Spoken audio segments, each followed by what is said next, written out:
Hey everybody, good evening and welcome back to my another vlog. तो friends, आज है हमारे स्टडी चैलेंज का थर्ड डे और आप लोगों की मोस्ट रिक्वेस्टेड वीडियो है ये। आप लोग जब से मैं अपना स्टडी चैलेंज स्टार्ट की हूँ तब से आप लोगों का सबसे ज्यादा जो क्वेश्चन आता था वो ये कि आप अपना टू डू लिस्ट शेयर कर दीजिए। और ये क्वेश्चन सिर्फ तब से नहीं आता है, जब से मैं ब्लॉगिंग करना शुरू की हूँ तब से आप लोगों की डिमांड रहती है कि आप अपना टू डू लिस्ट शेयर कर दीजिए। तो इससे पहले भी मैंने अपना टू डू लिस्ट एक आध दो बार आप लोगों के साथ शेयर किया है, लेकिन जो लोग मेरे साथ नए जुड़ते हैं उनकी डिमांड है कि अपना टू डू लिस्ट एक बार शेयर कर दीजिए। तो आज का टू डू लिस्ट आप लोगों के लिए, यानी कि जो भी हमारे 10 आवर्स स्टडी प्लान है वो टोटल आप लोगों के साथ आज शेयर करने वाली हूँ। तो आज की वीडियो में मोस्टली दो टॉपिक पे बात करने वाले हैं। पहला ये कि हम अपना 10 आवर्स कैसे कंप्लीट करते हैं, उस 10 आवर्स में क्या क्या कंप्लीट करते हैं, कौन कौन सा सब्जेक्ट रखते हैं, किसका नोट्स बनाते हैं, कितना नोट्स बनाते हैं, कितना रिवीजन करते हैं, किस बुक से रिवीजन करते हैं, ये सारी इन्फॉर्मेशन आज की इस वीडियो में मिलेगी आप लोगों को। और साथ में एनसीईआरटी किसको पढ़नी चाहिए, किसको नहीं पढ़नी चाहिए, अगर आपको पढ़ना है तो कैसे पढ़ना है और उसके नोट्स कैसे तैयार करने हैं, इतनी इन्फॉर्मेशन आज के इस वीडियो में आप लोगों को मिलने वाली है। क्योंकि ये दोनों ही आप लोगों के कमेंट्स हैं, तो मैंने सोचा कि काफी दिन से पेंडिंग पड़ी हुई थी और आप लोग डेली मेरा ब्लॉग देखते हैं, तो मेरा भी फर्ज बनता है कि आप लोगों के जो भी डाउट्स हैं, जितना मुझे नॉलेज है उसके अकॉर्डिंग मैं उसको क्लियर करूं।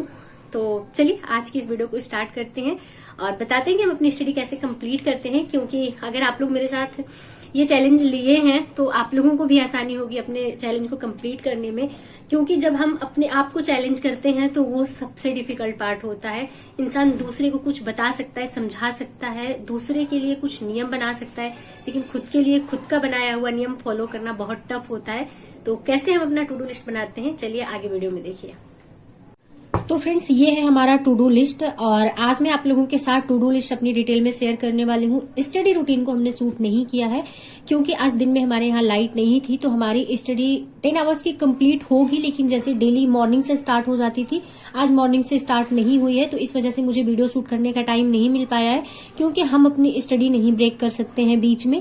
तो इसी वजह से मैंने सोचा कि आज आप लोगों के साथ मैं अपना टू डू लिस्ट शेयर कर देती हूँ कि आज के पूरे दिन में मुझे क्या क्या कंप्लीट करना है। जो हमारी 10 आवर्स की स्टडी है उसमें हम क्या क्या कंप्लीट करेंगे, क्या अपने शेड्यूल में रखे हैं। तो इसी वजह से जो हमारे एक्स्ट्रा एक्टिविटीज है उसको हमने इसमें इंक्लूड नहीं किया, जैसे हमारा योगा हो गया, लंच हो गया, डिनर हो गया, बाकी की और भी चीजें होती हैं उसको हमने इसमें इंक्लूड नहीं किया है। कल भी आप लोगों के साथ मैं अपना एक टू डू लिस्ट शेयर करूंगी जो कि हमारा कंप्लीट 24 आवर्स का मेरा शेड्यूल होगा कि उसमें कितना मैं रेस्ट करती हूँ, कितना टाइम मैं रखती हूँ लंच के लिए, कितना टाइम मैं रखती हूँ डिनर के लिए, कितना टाइम मैं अपना योगा करती हूँ। योगा तो खैर मैंने आप लोगों के साथ शेयर किया है कि 20 to 25 मिनट्स का मैं योगा का टाइम रखती हूँ, उससे ज्यादा मैं अभी योगा नहीं कर पाती हूँ, उतना मेरे लिए इनफ है। तो कुछ कुछ चीजें मैंने आप लोगों के साथ शेयर की है डे टू डे ब्लॉग के थ्रू, लेकिन एक डिटेल टू डू लिस्ट कल आएगी। आज इस वजह से नहीं आ पाई है क्योंकि आज हमारा बहुत सारा टाइम चला गया है लाइट ना रहने की वजह से। और आप लोगों को पता है कि इलाहाबाद का जो कमरा होता है वो इतना अंधेरा होता है, कुछ में आप कुछ भी एक्स्ट्रा नहीं कर सकते। तो ठंड के टाइम में ऐसा होता था कि लाइट नहीं रहती थी तो हम भले ब्लॉग नहीं बना पाते थे, लेकिन छत पे जाके अपनी स्टडी कंप्लीट कर लेते थे। अभी गर्मी का मौसम है तो छत पे बैठना पॉसिबल नहीं है धूप में, तो इस वजह से हमारी जो अपना दिन वाली स्टडी होती है वो पूरी तरीके से डिस्टर्ब हो गई है, नहीं हो पाई है। तो अभी शाम के टाइम में मैं वीडियो बना रही हूँ और वीडियो बनाने के बाद जस्ट मेरी स्टडी स्टार्ट हो जाएगी। तो अपना 10 आवर्स हमें कंप्लीट करना ही करना है। दिन का टाइम अगर नुकसान गया है तो रात में हम उसे कंप्लीट करेंगे। तो चलिए बताते हैं कि क्या क्या हमने आज अपने शेड्यूल में रखा है और क्या टारगेट हम लेके चलते हैं डेली का। तो सबसे पहले हम आ जाते हैं आधुनिक भारत के इतिहास पे, जो कि आप लोगों के साथ पहले भी मैंने शेयर किया है कि अभी इसी की क्लास हमारी चल रही है और इसमें 28 क्लासेस थी, जिसमें से काफी क्लासेस हमने अटेंड कर लिया है।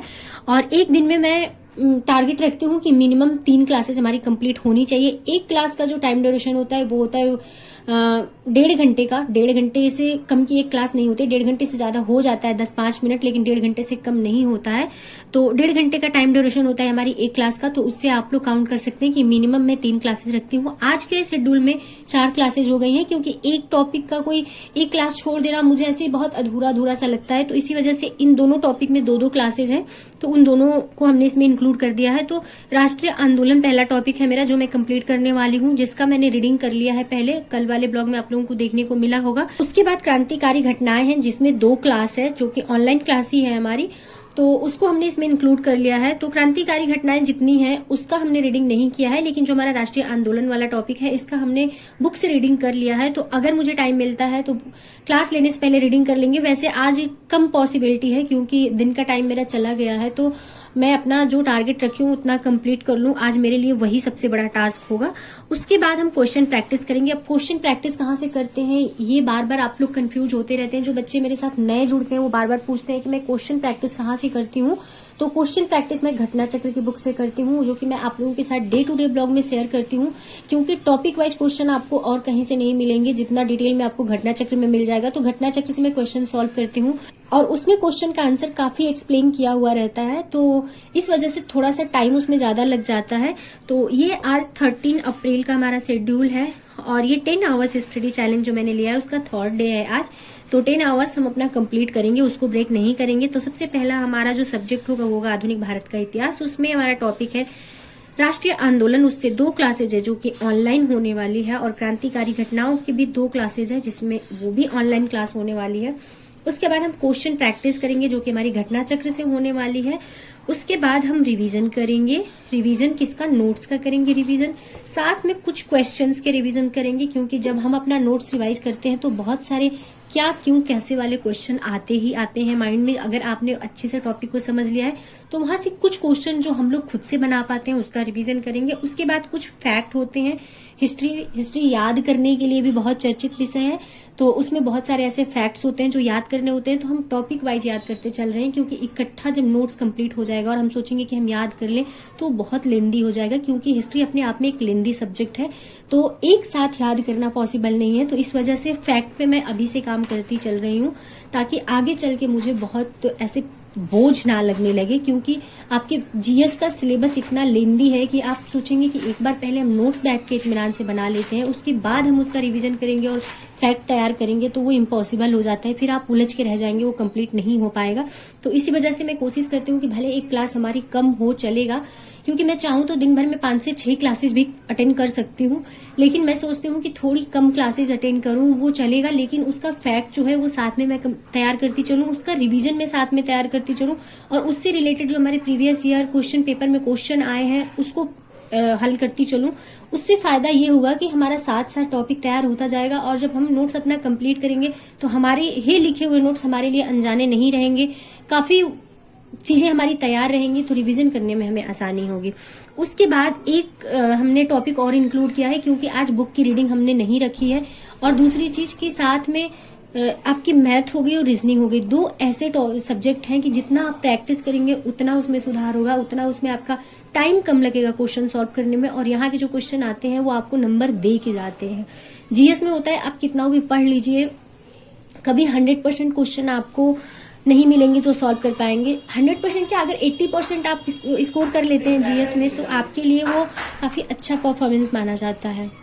लेकिन रीजनिंग ऐसा टॉपिक है और मैथ ऐसा टॉपिक है, इस बार के आपका पेपर उठा के देखेंगे तो नंबर सिस्टम से भी क्वेश्चन पूछा था, तो इस वजह से मैं कहूंगी आपके साधारण ब्याज से भी क्वेश्चन पूछा था, आपके परसेंटेज से भी क्वेश्चन पूछा था। तो इसीलिए मैं कहूंगी कि आप कोशिश करिए कि ज्यादा से ज्यादा रीजनिंग और मैथ का भी प्रैक्टिस करते रहिए। बहुत लेंदी क्वेश्चन तो नहीं आते हैं रीजनिंग और मैथ में, लेकिन अगर आप नहीं सॉल्व किए रहेंगे, आपको नहीं पता रहेगा, तो आप वहां पे उलझेंगे।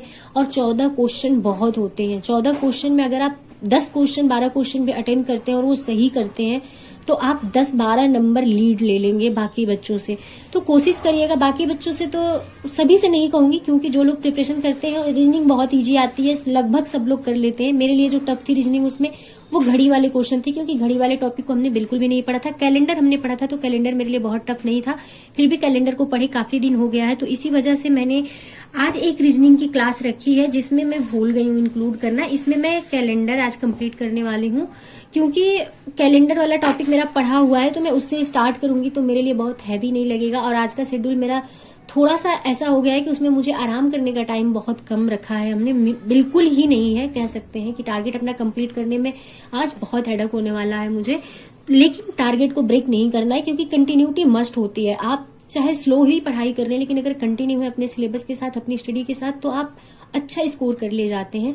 तो इसमें सबसे मस्ट जो है वो है कंटिन्यूटी। आप एक दिन 10-12 घंटे पढ़ ले रहे हैं, एक दिन आप बिल्कुल भी नहीं पढ़ रहे हैं, तो उसका कोई मतलब नहीं निकलता है। फिर उसका एवरेज टाइम 4-5 घंटे का निकल के आ जाता है, तो उसका बहुत वैल्यू नहीं होता है। और जब आप गैप करते हैं तो बहुत सारी चीजें आप भूलते भी हैं।